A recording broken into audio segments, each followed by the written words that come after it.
Tune into Sports 360 with Hamad Siddiqui. All right, you are tuned into Sports 360 with Hamad Siddiqui और आज हमारे साथ बड़े special guest हमारे मौजूद हैं former test cricketer Bajid Khan और फॉर्मर मैं इसलिए कहूँगा कि मेरा भी कुछ इनसे थोड़ा सा ताल्लुक़ है, कुछ हम इकट्ठे क्रिकेट एक साथ खेले भी हैं। बाजिद को पता नहीं याद है कि नहीं याद हो, तो welcome to sports 360 Bajid Khan. Thank you very much. और आपने कहा याद हो कि नहीं याद, और आपने कहा थोड़ी, मेरे ख्याल काफी खेली, और जब मैंने शुरू की तो फास्ट बॉलर हमारे थे, तो ऐसे ना करें, अपने आप को अंडरसेल ना करें। Okay, right. Okay, to begin with, Pakistan cricket team is touring England and they are going to play 3 Test match series और इसके अलावा 3 T20s। सबसे पहले आपसे जानना चाहूँगा, जो टीम हमने सेलेक्ट की है बाजिद खान, क्या ये बहुत अच्छी टीम है या इसमें 19-20 कोई और चेंजेस हो सकती थी, इसका कॉम्बिनेशन थोड़ा और बैलेंस हो सकता था? आपकी राय क्या है इस बारे में? देखिए, एक तो बड़ा अजीब सा, मतलब हमने भी, आपने भी शायद ये पहली दफा ही देखा कि इतना बड़ा स्क्वाड जाए, 29 का स्क्वाड गया है, उसमें से फिर उन्होंने 20, मेरे ख्याल आज उन्होंने उसको 16 का किया है। लेकिन जो भी सिलेक्शन होती है उसमें हमेशा आपकी राय, मेरी राय, सिलेक्टर्स की राय थोड़ी सी डिफर करती है, एक एक दो बंदों पे, उससे ज्यादा नहीं। ऐसे नहीं है कि 8 लड़कों पे डिफरेंस होगा, 2-4 लड़कों पे डिफरेंस होगा, लेकिन इतना बड़ा स्क्वाड है, इतने लोग गए हुए हैं, तो मेरा नहीं ख्याल कि कोई पीछे कोई बंदा रह गया है जो इस स्क्वाड में या स्क्वाड का हिस्सा हो सकता हो। अब देखना यह है कि फाइनल 11 क्या खिलाते हैं। फाइनल 16 तो उन्होंने कर लिया है, लेकिन फाइनल 11 क्या खिलाते हैं वो इंटरेस्टिंग होगा। अभी मैं देख रहा था, अभी कोई 10-15 मिनट हुए, कि शायद इन्होंने 16 में फ़हीम अशरफ को नहीं रखा, तो जो ऑलराउंडर की जगह है वो फिर स्पिनर को ही जाती है, या फिर ये 6 बैट्समैन खिलाएंगे। तो जो कॉम्बिनेशन नजर आ रही है अभी तक, उसमें ऐसा नहीं है कि फास्ट बॉलिंग ऑलराउंडर है। हाँ, कंसिडरिंग के वहाँ के पिचेस जो कि सीम फास्ट बॉलर को सपोर्ट करती है, लेग स्पिनर का उसमें इजाफा करना, मेरे ख्याल से एक लेग स्पिनर काफ़ी नहीं था।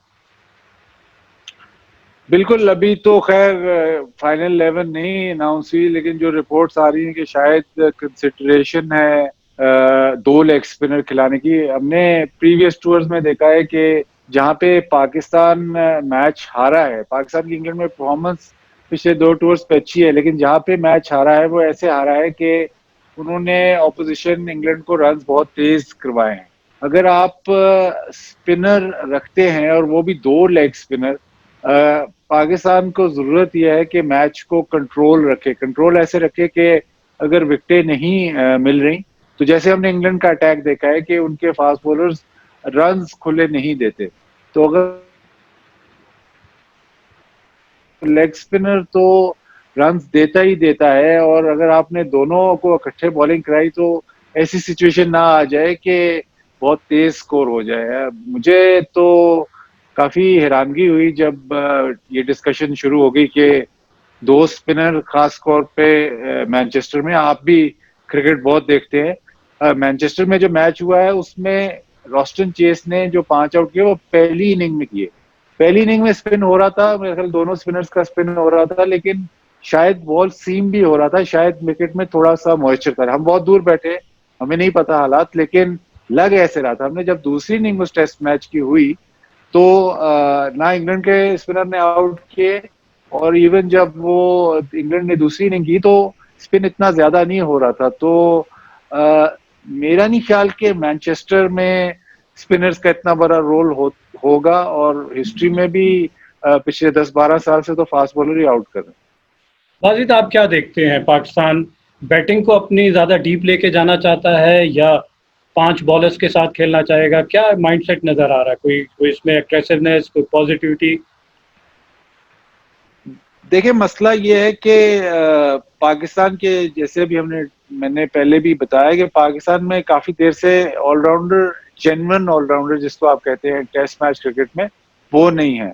आपके पास बेन स्टोक्स या जेसन होल्डर वाला प्लेयर नहीं है जो कि बॉलिंग भी कर सके। वो ऑलराउंडर का जैसे आपको पता है कि एक उस स्ट्रेंथ पे वो टीम में आना चाहिए। मतलब अगर ऑलराउंडर है तो वो बैटिंग में क्या तो टीम में जगह बना सके या बॉलिंग में।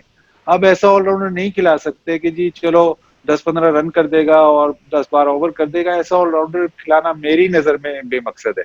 तो तो पाकिस्तान जो टेस्ट मैचेस खेलता है उसमें उनको अनफॉर्चुनेटली बिकॉज ऑलराउंडर नहीं है वो 6 बैट्समैन खिलाने पड़ते हैं और फिर 3 फास्ट बॉलर 1 स्पिनर। अगर आप अब जो स्क्वाड देख रहे हैं अगर ऑलराउंडर खिलाएंगे तो फिर जाहिर है शादाब खान को खिलाएंगे।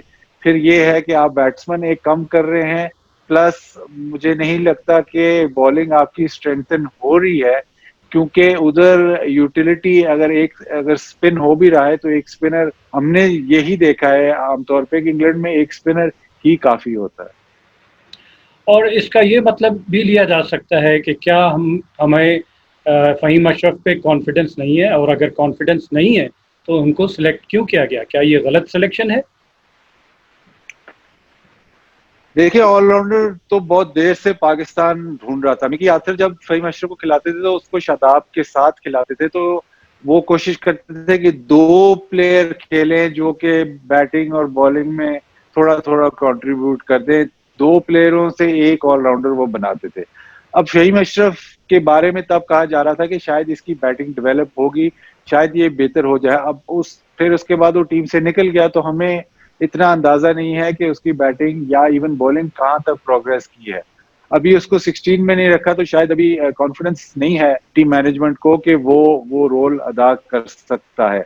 सिलेक्शन तो मेरा ख्याल वो 29 बंदों में उसका नाम बनता ही था। उतने बड़े स्क्वाड में आई थिंक अगर आप सारे आपने बेसिस कवर करनी थी तो उसका नाम बनता था।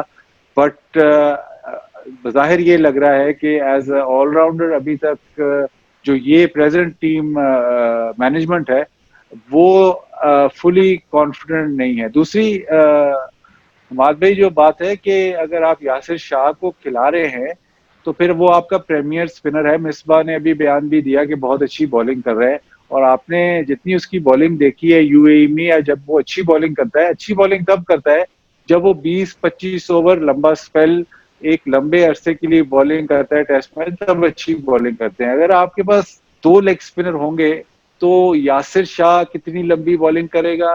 क्या आया कि आप ये नहीं समझते कि यासिर शाह आपको पूरा दिन बॉलिंग करके दे सकता है, और ये नहीं समझते कि यासिर शाह उस बॉलिंग फॉर्म में है कि आप उस पर रिलाई कर सके? तो थोड़ा सा मतलब ठीक है, हो सकता है कि शायद पिच ऐसी ड्राई हो कि आपको 2 स्पिनर्स की जरूरत हो, लेकिन इस कॉम्बिनेशन में क्वेश्चंस बड़े उठते हैं। एक तो आपने सही कहा कि फहीम अशरफ फिर उस लेवल का नहीं ये समझ रहे, अभी रेडी नहीं है या इस वक्त वो नहीं खिलाना चाहते। दूसरा यासिर शाह पे भी आप कह तो रहे हैं कि बहुत अच्छी बॉलिंग कर रहा है, लेकिन फिर आप उस पर पूरा कॉन्फिडेंट नहीं है कि इवन अगर हेल्पफुल कंडीशंस हैं तो वो आपके लिए काफी है। आई थिंक यूएई में तो वो मोस्टली अकेला ही काफी होता था आपके लिए।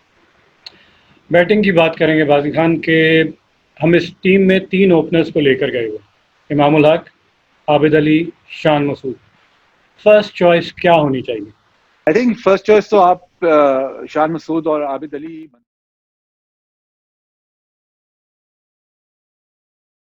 I am Bazid Khan and you are tuned into Sports 360 with Ahmed Hamad.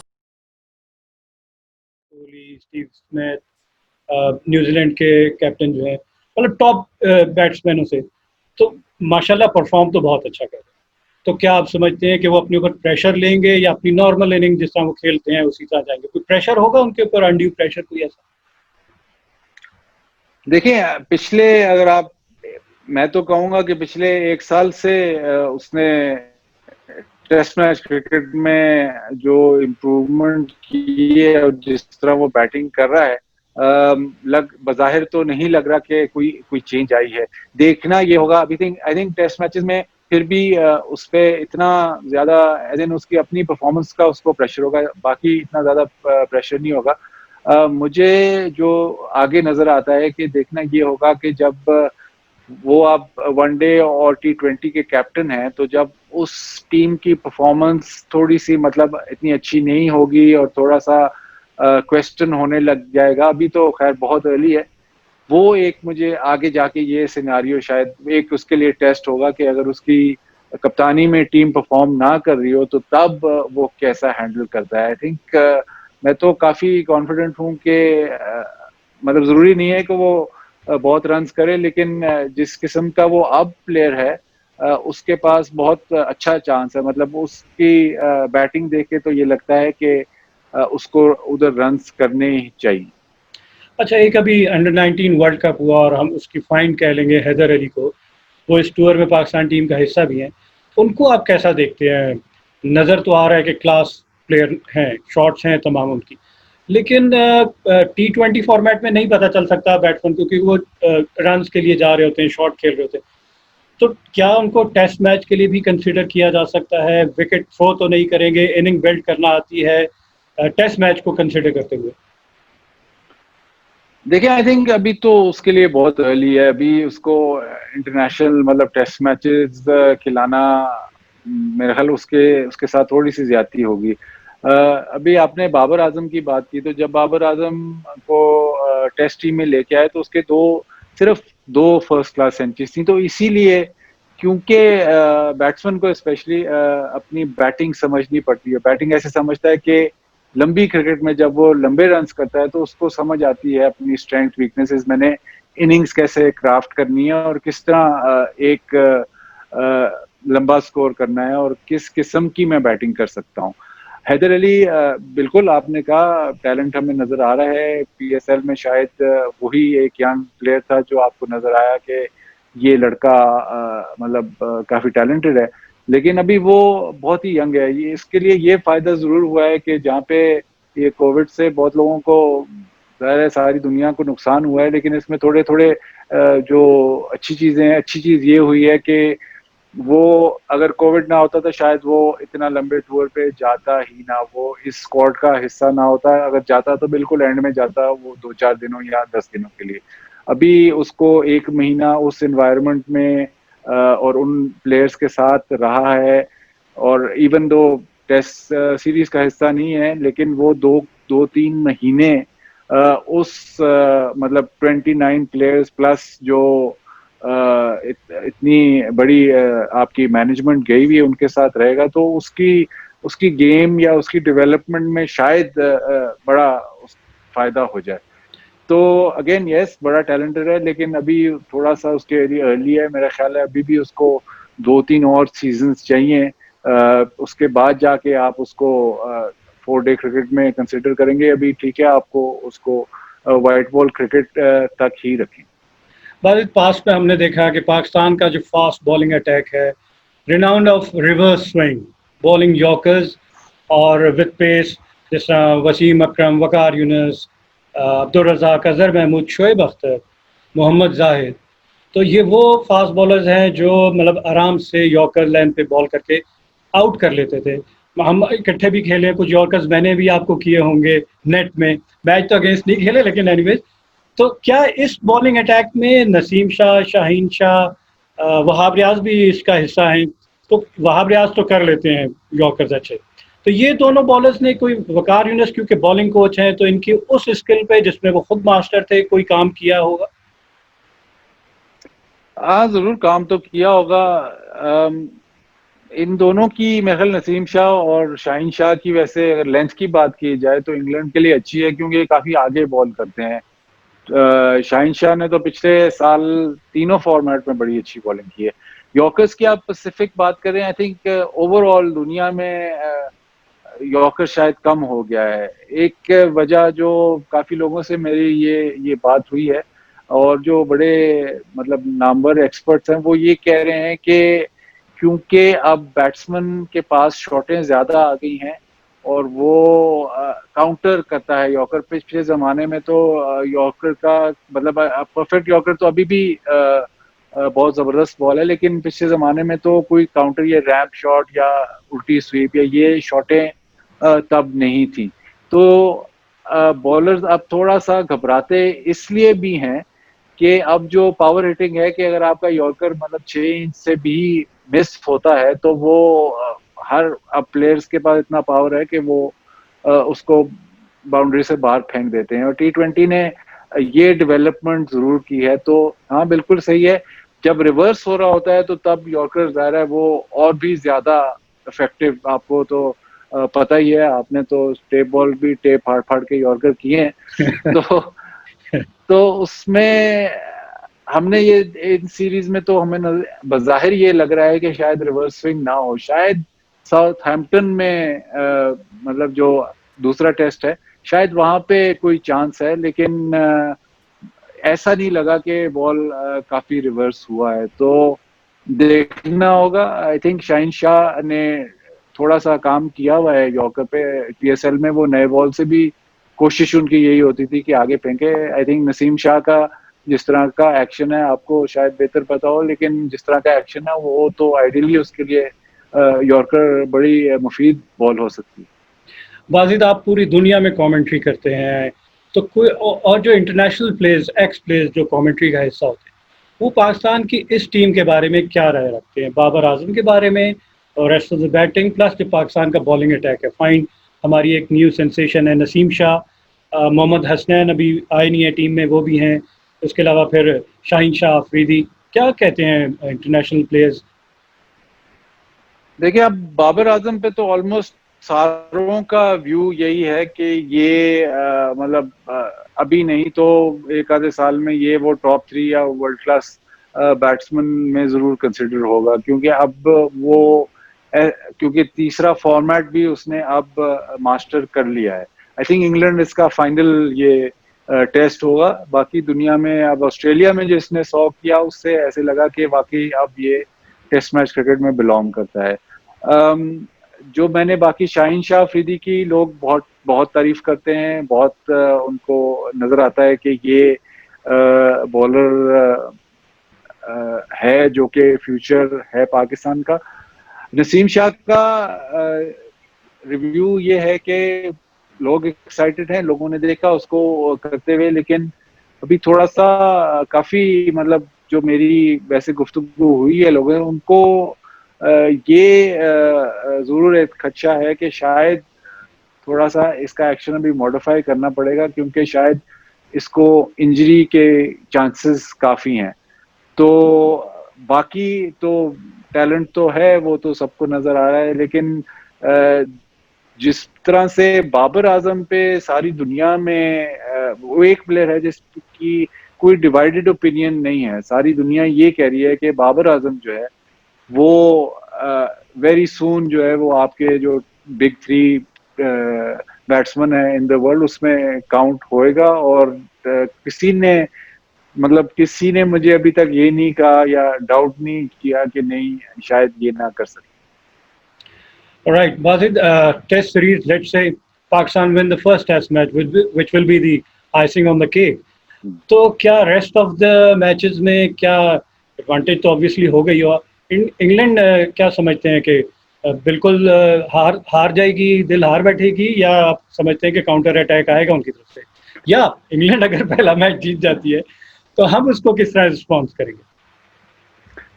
देखिए इंग्लैंड तो पिछले जितनी भी सीरीज खेली है पिछले 1-2 सालों में वो एक आधा टेस्ट मैच तो हारते ही हारते हैं। वो ऐसा नहीं होता कि वो आराम से कोई टेस्ट सीरीज जीते।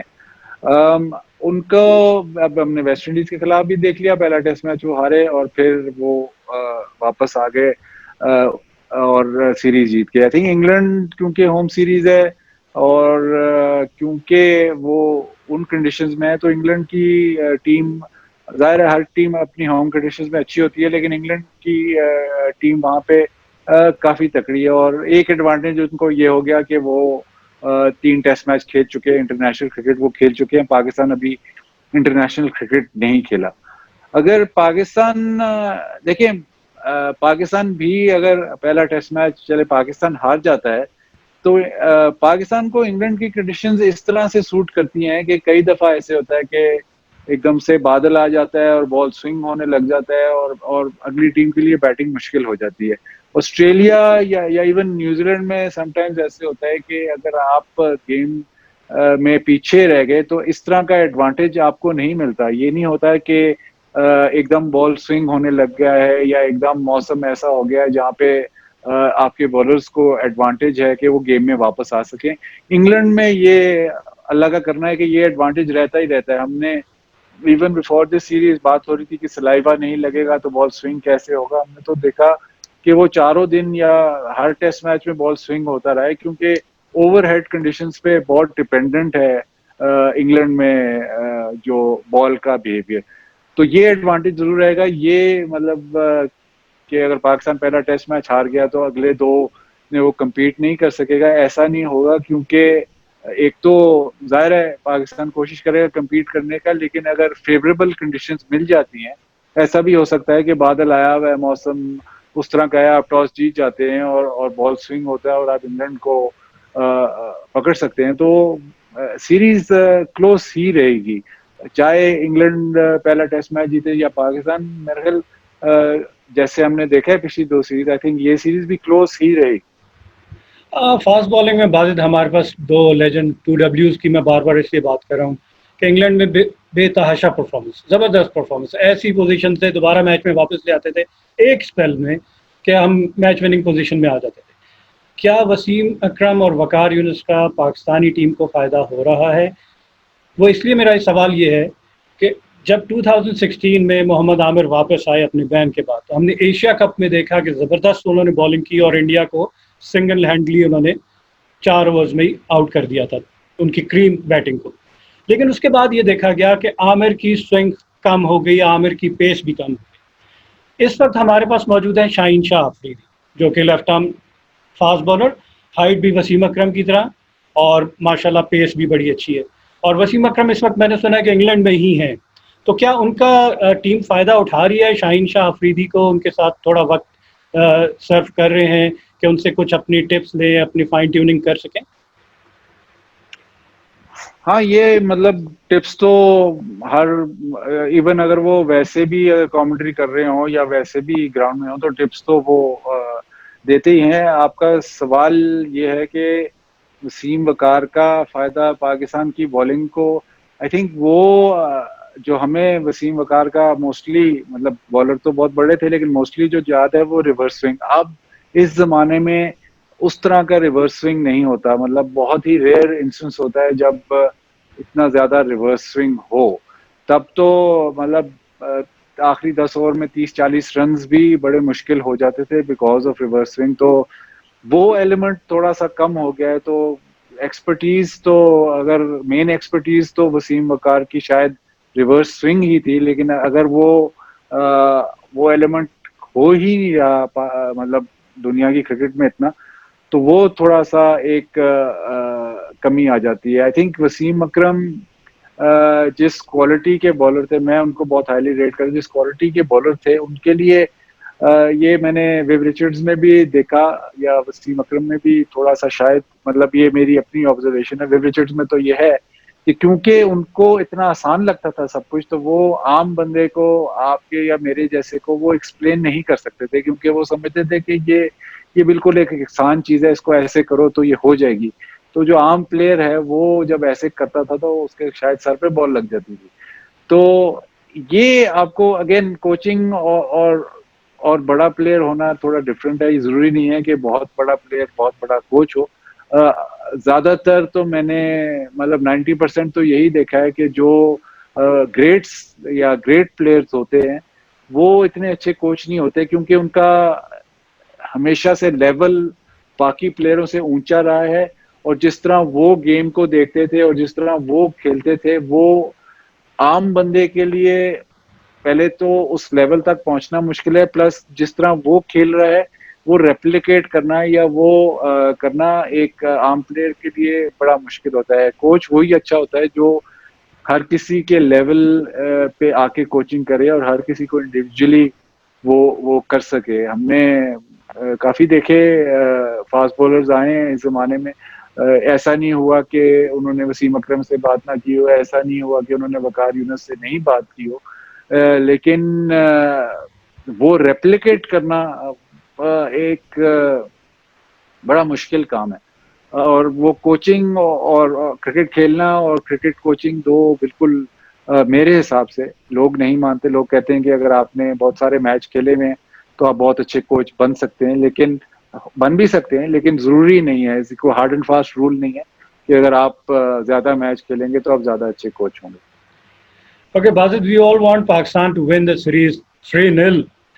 लेकिन थोड़ा हकीकत से क्लोज रहना चाहिए।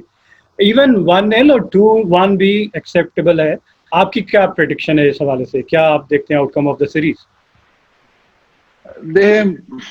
बड़ा मुश्किल, मुझे इस वक्त अगर आप मेरे से बैठ के पूछें तो बड़ा मुश्किल। बहुत सारी चीजें पाकिस्तान के फेवर में जाएंगी तो वो सीरीज जीत सकते हैं। सिनारियो ये है कि अगर एक फर्ज करें मुश्किल कंडीशंस हैं, बॉल स्विंग सीम हो रहा है, तो इस वक्त जो एंडरसन और ब्रॉड और जो भी उनकी बॉलिंग खेलेगी वो उसको सर्वाइव करना मेरे हिसाब से पाकिस्तान के लिए ज्यादा मुश्किल होगा बनिस्बत के अगर वही कंडीशंस दी जाएं और इंग्लैंड की बैटिंग हो रही हो, वो शायद वो सर्वाइव कर जाएं, क्योंकि एक तो उन्होंने अपना टॉप ऑर्डर ऐसा बना लिया है कि जो कि शॉट मारते ही नहीं है, और उनका मतलब जो मिशन है वो ऐसा ही है कि थोड़ा इसको लंबा लेके चलो। तो अगर वो सिनारियो आप खींचें तो एडवांटेज इंग्लैंड को ही जाता है। और दूसरा, पहला टेस्ट मैच जो प्रेपरेशन इंग्लैंड की है, तो उनकी प्रेपरेशन ये है कि वो एक अच्छी सीरीज, टेस्ट सीरीज जो कि वो जीते हैं, और मतलब ऐसी भी नहीं सीरीज थी जहाँ पे वन साइडेड थी, अच्छी टेस्ट सीरीज खेल के वो आ रहे हैं, तो उनको थोड़ा सा उस तरह हेड स्टार्ट है। तो पाकिस्तान के लिए एक आधा टेस्ट मैच जीतना और एक आधा ड्रॉ करना, उसमें शुरू में स्पेशली पहले 2 टेस्ट मैचेस में एक आधा जीतना या उसको मतलब ड्रॉ करना, उसमें थोड़ी सी आपको आपके लिए काफी चीजें आपके हक में जानी पड़ेंगी। I think best case scenario तो यही हो कि पाकिस्तान तीसरे टेस्ट में जा रहा हो जहाँ पे या तो 2 ड्रॉ हुए हों या एक आप जीते हों, लेकिन बज़ाहिर फेवरेट तो मेरे ख्याल इंग्लैंड ही है। बाजिद, एंड में मैं जानना चाहूँगा एनी फनी और इंटरेस्टिंग स्टोरी आपके क्रिकेटिंग करियर में? फनी और इंटरेस्टिंग मेरे करियर में I know lots of stories. We toured together to Lahore as well. वो लेकिन मेरे ख्याल इस शो के लिए वो ठीक नहीं। तो एक हमारा मैच हो रहा था, ये कराची और लाहौर का फाइनल हो रहा था कराची में, तो उसमें वसीम अकरम और रजाक हमारी तरफ से खेले थे, सिर्फ वो फाइनल खेले थे, बाकी हमारी काफी यंग सी टीम थी।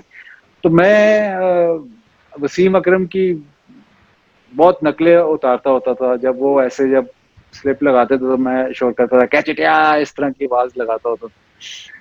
तो हुआ ये कि वो बॉलिंग कर रहे थे, मैं स्लिप में खड़ा था, आसिफ मुश्तबा या कोई खेल रहा था, उसकी एज लगी, उन्होंने आवाज मारी कैच इट, वो मैंने पकड़ लिया, वही मतलब सीन हो गया, कैच इट या वाला सीन हो गया।